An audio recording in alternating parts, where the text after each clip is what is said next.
और आपको मैं बिला खौफ ये कह रहा हूं, अगर प्रेस के लोग भी हों, अडानी का सारा रुपया प्रधानमंत्री का रुपया है। दुनिया में आपने सुना है कि जो शिकायत करता है उसकी जांच होगी या जिसकी शिकायत हो रही है उसकी जांच होगी। मैंने वहाँ का ये बताया था कि 2 मामलों में 150 करोड़ रुपए की रिश्वत थी, जो मैंने दोनों मामले कैंसिल कर दिए थे। उसमें मैंने नाम बताए, लेकिन सीबीआई इंक्वायरी करा के उनकी जांच नहीं हो रही है, उनसे पूछताछ नहीं हो रही है। मेरे से 2 बार पूछताछ हो चुकी है। मैं ये भी नहीं मानता हूँ कि ये भ्रष्टाचार के खिलाफ है। गोवा में बहुत करप्शन था। मैंने शिकायत की कि साहब ये चीफ मिनिस्टर की बीवी अलग पैसे मांगती है, चीफ मिनिस्टर अलग मांगता है, लोग तंग है, त्राही मची हुई है। तो उसे हटाने के बजाय मुझे ही हटा के मेघालय भेज दिया। तो पुलवामा का हमला था, कई लोग कहते हैं भाई गवर्नर साहब ने उस वक्त क्यों नहीं कहा, वो ठीक से पढ़ते नहीं अखबार। मैंने उसी दिन, मतलब हमला जिस दिन हुआ उसी दिन 1 घंटे के बाद 2 चैनल को ये इंटरव्यू दे दिया था कि इसमें हमारी सरकार की, यानी बेसिकली होम मिनिस्ट्री की गलती रही। इनसे इन्होंने जहाज़ मांगे थे और इतना लंबा कारवां सड़क से नहीं ले जाया जाता है, चूँकि हमले की आशंका रहती है। तो जहाज़ 4 महीने तक एप्लीकेशन पड़ी रही होम मिनिस्ट्री में और उनकी बात नहीं मानी गई, तब वो सड़क से चले। और कई चीज़ें रही उसमें। मैं गया था जब वो हमला हुआ जहाँ पे, उसमें 10 किलोमीटर के एरिया में 10 लिंक रोड जुड़ती थी। एक भी लिंक रोड के ऊपर, एक के ऊपर भी कोई मैनिंग नहीं थी, कोई जिप्सी नहीं थी, कोई रोक टोक वाला नहीं था। कोई आके घुस जाए और वो एक लड़का वो लेके मारुति वैन और घुस गया और 40 जवान हमारे शहीद हो गए। मैं जब ये प्रधानमंत्री जी अपनी शूटिंग करा रहे थे एक विदेशी चैनल को, हमारा एक यूपी में बहुत, अब तो वो उसमें चला गया, उत्तराखंड में नेशनल कॉर्बेट पार्क है, उसमें करा रहे थे। तो उससे बाहर निकल के उन्होंने मुझे किसी होटल या ढाबे से फ़ोन किया कि सतपाल भाई क्या हुआ। मैं कहा साहब ऐसे ऐसे हुआ और हमारे 40 लोग मारे गए और मरे वो हमारी गलती से हैं। तो उन्होंने मुझे कहा कि नहीं चुप रहना, इस पर कुछ नहीं बोलना तुमको। मैंने समझा शायद ये जांच करेंगे इसकी, उसकी कोई जांच नहीं हुई।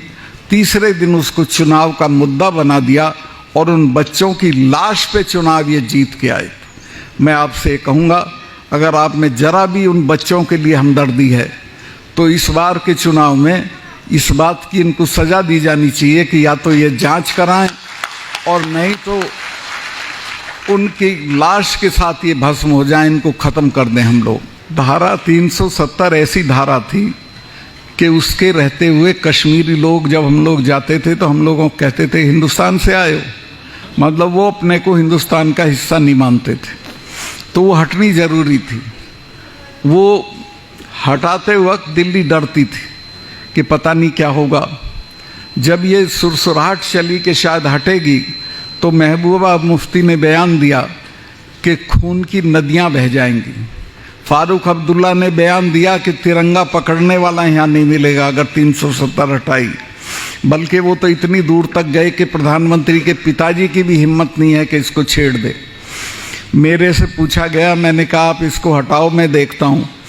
मैंने वहाँ काम कर रखा था लोगों में, मैंने लोगों को समझा रखा था कि ये नेता, इनके बच्चे तो लंदन में पढ़ते हैं, तुम्हारे बच्चे लड़के मर जाते हैं, कोई इनके लिए झगड़ा करने की ज़रूरत नहीं है। और आप हैरत करोगे कि जिस दिन 370 हटी है, ये तीनों चीफ मिनिस्टर हम लोगों ने गिरफ्तार कर, नज़रबंदी करे थे, गिरफ्तार तो क्या, एक चिड़िया नहीं बोली और पूरे प्रोसेस में हमको एक गोली नहीं चलानी पड़ी। कोई इनके साथ खड़ा नहीं हुआ, सब भारत के साथ खड़े रहे। और दिल्ली में ये भी डर था कि कहीं पुलिस रिवोल्ट ना कर दे। मैं कश्मीर की पुलिस के लिए बहुत काम किया था और मैं उनकी तारीफ करूंगा कि ईद का मौका था, एक सिपाही ने भी छुट्टी नहीं मांगी उस दौरान में, सब ने पुलिस लाइन में ईद मनाई। तो कोई बगावत दिल्ली के खिलाफ नहीं हुई और ठीक ठाक होके 370 हट गई।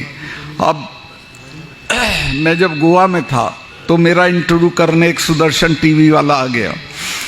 बाकी चीज़ों पे बातचीत हुई गोवा के बारे में, लेकिन उसने ये लिख दिया इंटरव्यू में, ये कह दिया कि सतपाल मलिक जी जो 370 हटाने के लिए जिम्मेवार हैं, उनसे मैंने बातचीत की अगले ही दिन मुझे प्रधानमंत्री ने खुद फोन उठा के करा, अरे भाई फिर बोल दिया आप कश्मीर के बारे में।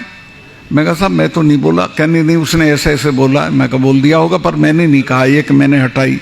मैं तो यही कहूँगा आपने हटाई कि आज के बाद अगर कश्मीर पे कुछ बोलोगे तो मेरी तुम्हारी मुलाकात नहीं होगी। ये शब्द थे प्रधानमंत्री के।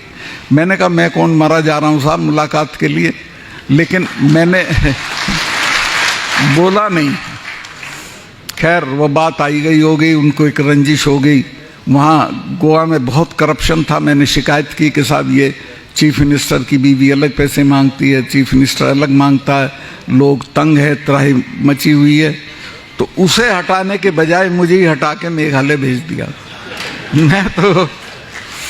मैं ये भी नहीं मानता हूँ कि ये भ्रष्टाचार के खिलाफ हैं।